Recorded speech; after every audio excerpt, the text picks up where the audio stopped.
Welcome Diablo Players. Thank you for checking out this video. In this video I want to go over a list I made about cool stuff that's in Project Diablo. There's a lot in Project Diablo, so let's dive in. It's not full, it's not complete, but Season 10 is coming and I really want to make you enthusiastic about Project Diablo, especially when you've been playing a lot of D2R or D2 in the past. It is amazing. In the description you will find links to videos which will help you to install it, but now I want to go over to the thing you will see after installing it, and it is this launcher window. From this launcher window we can start play, and we can also go to the website of Project Diablo 2, also to the trading site. We'll get into there later. I think one of the most coolest thing is with Project Diablo 2 is the fact that it has seasonal improvements. Every season, between 4 to 5 months, I read on the Wiki page, there will be new seasonal content, there will be new stuff. So Season 10 is coming and I'm really enthusiastic about what will be there in Season 10 and how it will turn out. On the other hand, the really cool other thing is that there's a lot of possibility to trade. And I want to go to the trading website first of all, because I want to show you guys why it's so cool. I just expanded my browser so we have a full view here. So what you see here is that on the website you have a special account, and maybe when you're creating an account for Project Diablo 2 you're thinking, why do I need 2 accounts? Okay, one account is for your game, it's for the Battle.net, and the other account is for your website. And what will happen if you start up this website? Now it is a really lovely extended way of trading, because you can search here and you see all the items into detail. But on the other hand you also see all the cool things about your own character. So if you want to create something from something you found and you just want to put it onto the market, you can just select your character. So we'll select Headcleaver here, and I can see all my items and I can see all the stats on the items. So for example, I've got this, let me see, this Grand Charm here with 8 to maximum damage and 65 attack rating, 35 to life. So if I want to sell this item and I just want to see how much is this item worth, I can just click it and I can use this find similar button here to search for similar items, so I can check out which price I should do. And on the other side on here I can just create a trade of it. So I'm doing similar items because I do not want to trade this away, and when I do similar items it will search the database and it will try to find items that are like this. So as you can see, I am finding a couple of other items and it will set all the filters for me. So it's really extensive on the filtering. Of course, if you're doing this you're like, okay, it's not that important that there, for example, is this attack rating on it. I think it's important, but maybe it's not really that important. But maybe you're saying, okay, the item that I want to look for is not 6 because 6 is not good. So I put it onto 8 and I will search again and it will filter out, and you can really find out that which price you can ask. And into pricing, it took me a while to understand this, but you have to know and understand that if there's a price and it says 1, they mean high runes, and if it says 1.5, it also mean high runes. But what are high runes? When I started I was like, what is a high rune and how much is it worth and how does it work? Okay, this is simple and complicated at the same time. So these values of the high runes, as in also normal Diablo and D2R, they have a lot of fluctuation, when you call it maybe. But how can you understand how much a rune is worth? So I think the best way is to just go back and go to the create and look into my stash, because I'm really happy to be able to find a lot of cool runes. So I've got a couple of them here. And I will check out that I have a burr rune here. So what if I want to buy or sell a burr rune? I can search for similar, and in here you can see that they ask in this situation for 2 jar rune and 1 jar rune, 1 low rune, whatever. But in this case, it's not easy to see how much a high rune is worth.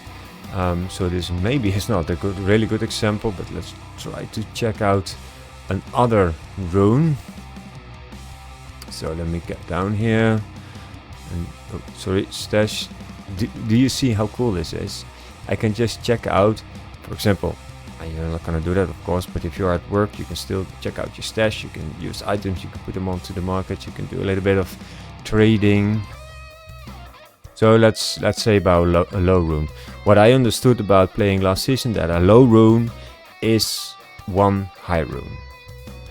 But for example, a Sur rune is between 1.5 and 2 high runes, and this fluctuates through the season. So in the beginning it could be worth more or less. The Zot rune, I've got 1 Zot rune here, down there.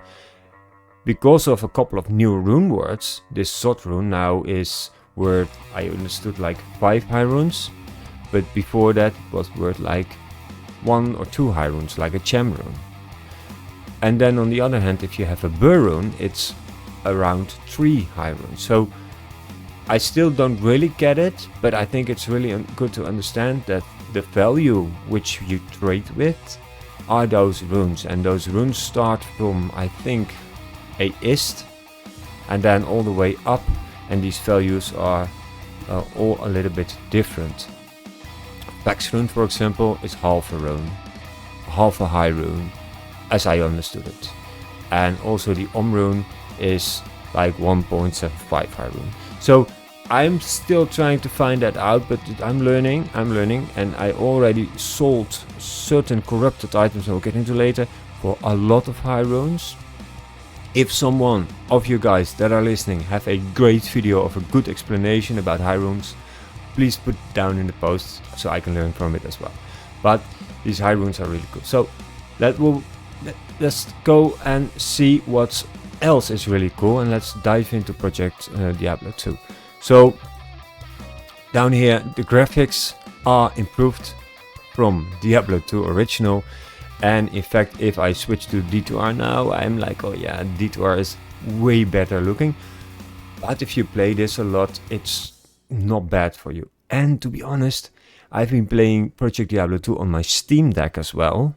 Maybe we'll make a video soon how you can get it onto your Steam Deck. But on your Steam Deck, it doesn't ask that much of energy, and you can really play like for 4 to 5 hours Project Diablo 2 on your Steam Deck, because it doesn't ask so much from your system. And I found that really interesting and funny at the same time. So one of the coolest thing, let me dive into endgame, because normally when you're playing D2R, you're like, okay, I'm leveling, and then the endgame is, I think, yeah, collecting torches, for example.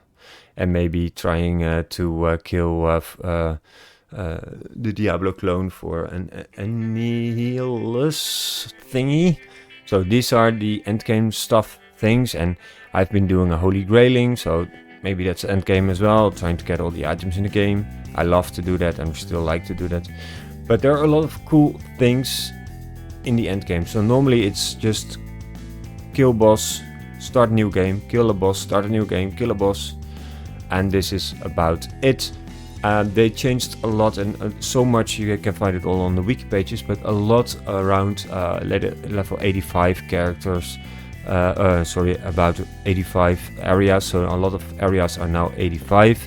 We've got some kind of corruption as well, so you have corrupted areas that drop more world zone shard. We'll get into that later. But I think the coolest thing are the maps here. All these maps, they start dropping. I don't know when they start, but you can use them from level 80. Maybe there's some changes in season 10 with that, but they start dropping. You can use them from level 80, so you first have to grind up to 80 the normal way, and then you can go into these maps. It will create a portal to a new area that is also created by the devs, and there are mods on these maps. So normally these maps are just like the rest of the game. Maybe I can show you. So I've got a map here.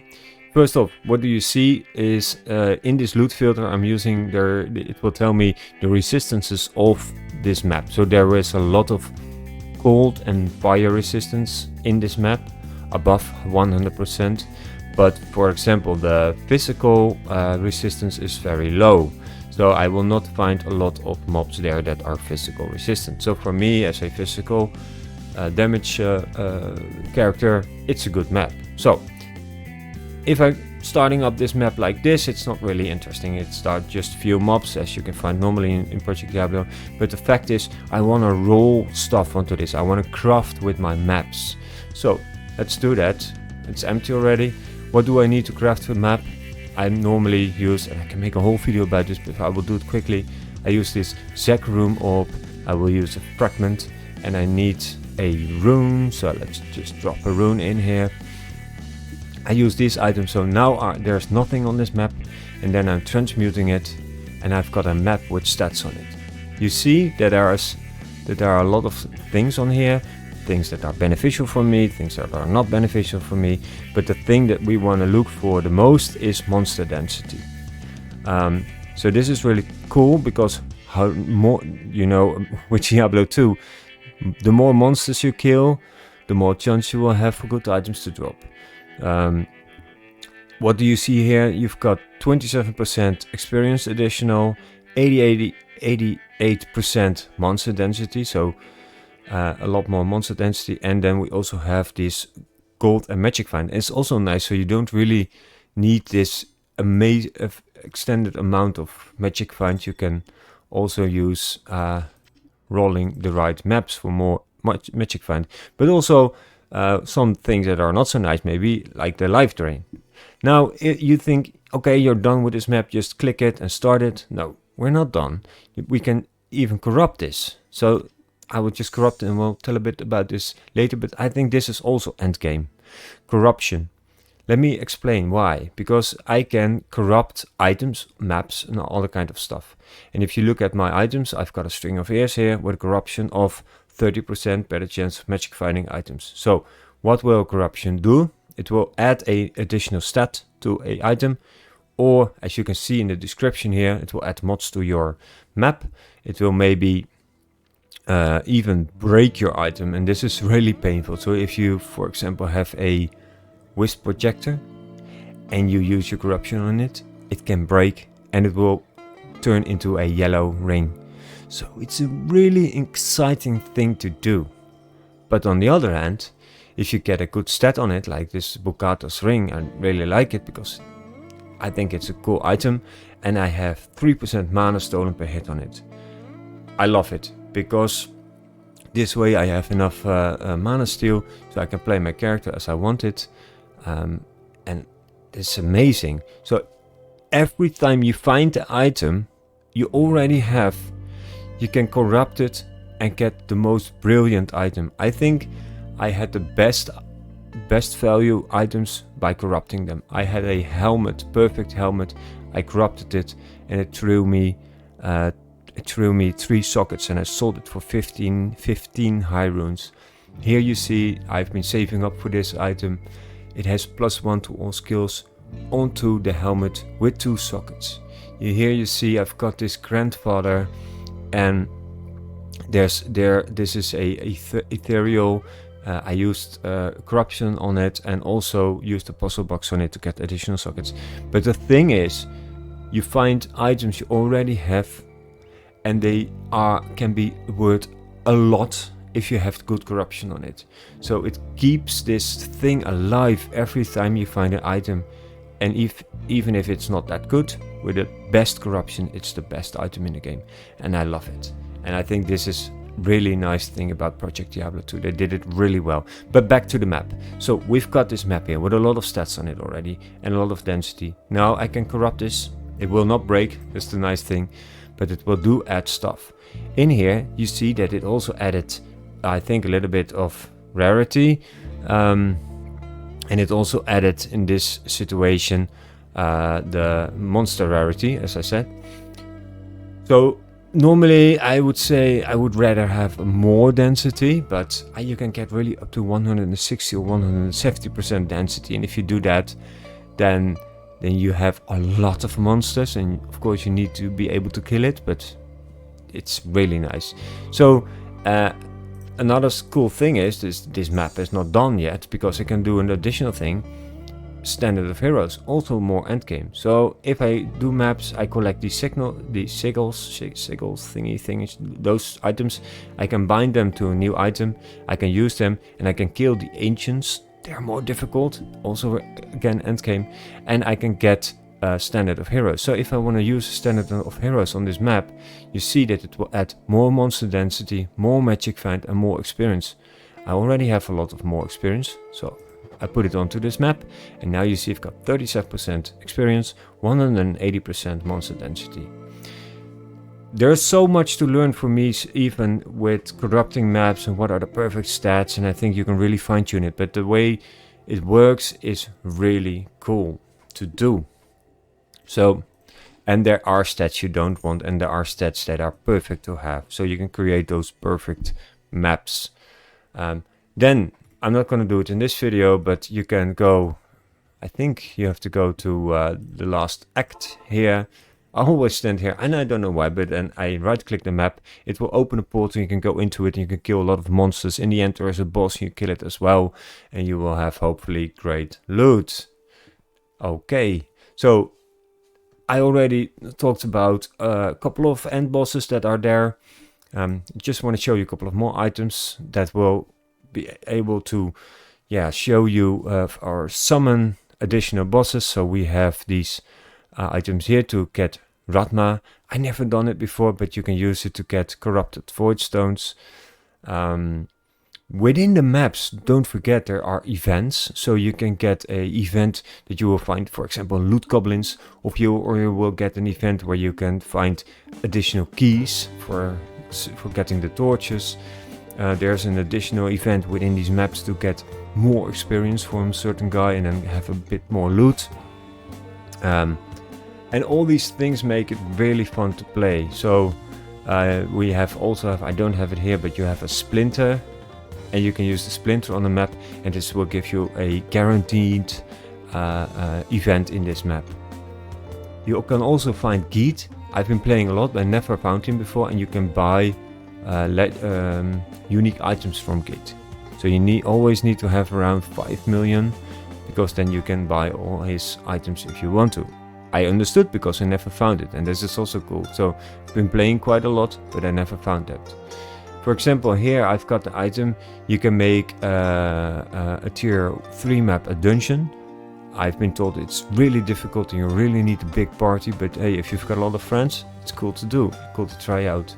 Here I've got an item which I have to combine with other items to create a Diablo clone. And also, I didn't do this yet, so there's a lot of stuff to do for me still. But I think there's a lot of endgame I didn't do yet. So, and I've been having a lot of fun already. Now, let's go and see why. Another thing that is really cool is the balancing. So, I started in season 9 halfway, so I've played half of season, the last half of the season. But I think one of the coolest things is that they changed a lot for certain classes. I've not enlarged of all the classes, but I will go over a couple of things. So first thing is that they introduced splash damage. So the splash damage, you can see all the melee weapons have splash damage, and this means if I hit the target, other targets in the area will be hit as well. So you have, in this case, you have area of effect on a melee character. So this is really cool and it's really fun to play, and I will just go start a barbarian, start playing, and you are like, yeah, now I'm really like a barbarian that kills a lot. Other thing is they changed stuff like we also see in other mods. So the general mastery, so you don't have to pick swords or axes or maces. It's general mastery, and you go for being a melee character, two-handed with polar arms and spears, or throwing mastery. So you do still choose what to do, but it's not like going all in the swords, axes or whatever. So I think this is also really good. And if you look at all the other stuff, I don't think there's a lot of big changes, but I really have to compare it. But there's really much cool stuff within all the balancing. So you can play every character and every character can be good. Other thing, for example, just a little thing for balancing part is I have got a lot of large charms in here. Normally they aren't that good, but now they are quite good as well. You see here that this is with damage, attack rating, and life, and for a melee character, it's quite nice. So you can use you can also pick up other items. And another thing that I have somewhere here, let me show, which I think is also really cool, that are the arrows and the bolts also have all kind of stats on them, as you can see. And here I have, for example, have +2 to passives. What do I have? I found something like this. Yeah, it's really cool to pick those items up, to check them out and find this best item. Okay, that brings me down to loot filters. Maybe if we look at this, you can set up your loot filter for the game. You have to set it up here in your launcher. You can choose one of these. It's all made by different people. You can also make your own loot filter. I didn't do that. But if you have set it here, then in the game you can use your loot filter. And what does your loot filter do? It will show you if something drops on the ground that is something worth to pick up. For example, if a Zod rune is dropped, doesn't happen every day, you can see it clearly. And all the stuff that is not important will not be shown. And you also see that there's a log up here. So if you go to this rune and walk away, it will appear and it will show you that there's this cool Zod rune. For example, Wildstone shards on the ground. You see I've got 16 Wildstone shards here. For example, if I have this Geet Fortune, it will show you the most important stats. Of course, this has to do with how the loot filter is made. Yeah, I have to go more into detail, but loot filters are great. So you can also set the strictness. Little tip, there's more settings for Project Diablo down here. Holding down Control and click, you can get into it. And there you can see that within the loot filter I've chose in the launcher, I can set the strictness here. So you see I've got it on level 2. It's perfect for me. It's okay. And I just want to keep it like that. Then I'm not going to go over this, but there are a lot of stuff and things here, and I think this is also a really nice quality of life. What I really like is to have my DPS counter on the left side here, so I can see how much DPS I do. So if I change a little bit around with my gear, I can really see the DPS I do. On the other hand, I see the experience that I have and the experience that I gained in this session, and also the experience per second I will get. And you can see if you're grinding in spot A, if it's okay, or if you're grinding in spot B, if that's better. And I think that's also really cool. So if you really want to go to level 99, you have to do a lot of playing, and you want to do it a little bit efficient, of course. Also things like buff timers and stuff. There's so many quality of life stuff, but there are a couple of things I want to go over, and you've probably already seen it. Things like your dedicated stash area for your charms, so you can really walk around with other stuff and don't have to put everything in your cube or throw something out and just find it out. Other thing is you can stack everything that is you can get more of. One of the things are these jewels. If you find the jewels and you want to do crafting, but you don't want to keep all these jewels, then you can turn them into jewel fragments and you can stack them into this heap of jewels. Also, you can see all the gems here. They are all stackable. All the items that normally fill up too much space are stackable now, like this as well. The keys, I remember having tabs full of characters, full of keys, only keys. And now you can just put them on to each other, and they stack up to 50 here, 50 here. So the runes also, I think the keys also. I'm not sure, I haven't found 50 keys yet. Then keys can also, just tip, also be found from other bosses in the game, like Bloodhaven drops also keys now, and 2 other bosses also drop keys, and you can also get it from special events, but that's something else.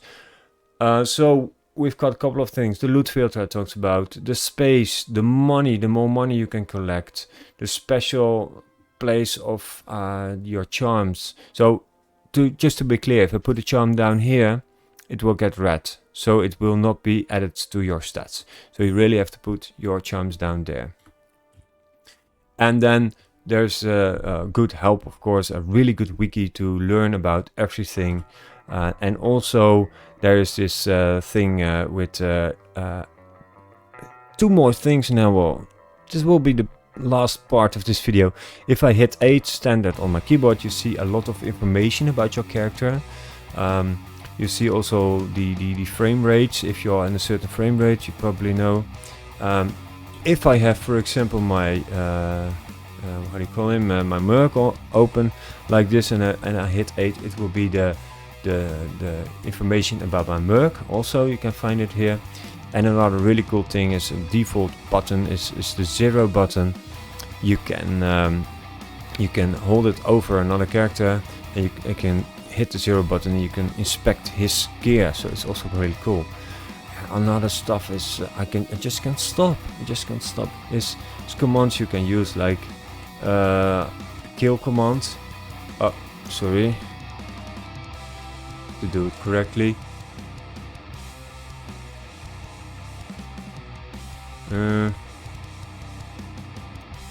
Oh, I forgot. Okay, but hey, okay, this is a good thing. Let me show you how you can find out what I want to try to do in this case. So I go back to my launcher. I go to my wiki page, because the wiki page is really good. And down here, and for example, on the general changes part, I can go down here and I see a lot of new things you can do. I think let me zoom in a little bit for you guys here. I think these are really cool to know. I didn't know them when I was playing out. First off, you've got .roll, .kills, .deaths, .played, and these things are really nice. So now I remember again, so now I hopefully will do them correctly. .kill with a S, and it says, okay, if you want them, you have to type all the things you found. So if I do like kills and then all, it will say you have been killing 284,547 mobs. So if I, for example, want to know all the times I died, then I can type in that, and or if I want to understand how much time I've been playing, oh, I don't want to know, I think 113 hours in this season. And I think all these small things are so cool. If you play together with a friend and a Zot rune drops and you're like, oh, who's gonna get it? You just use roll, hit enter, and I think I will be a winner with 88. But let my friend roll. Let my friend roll. This is my friend.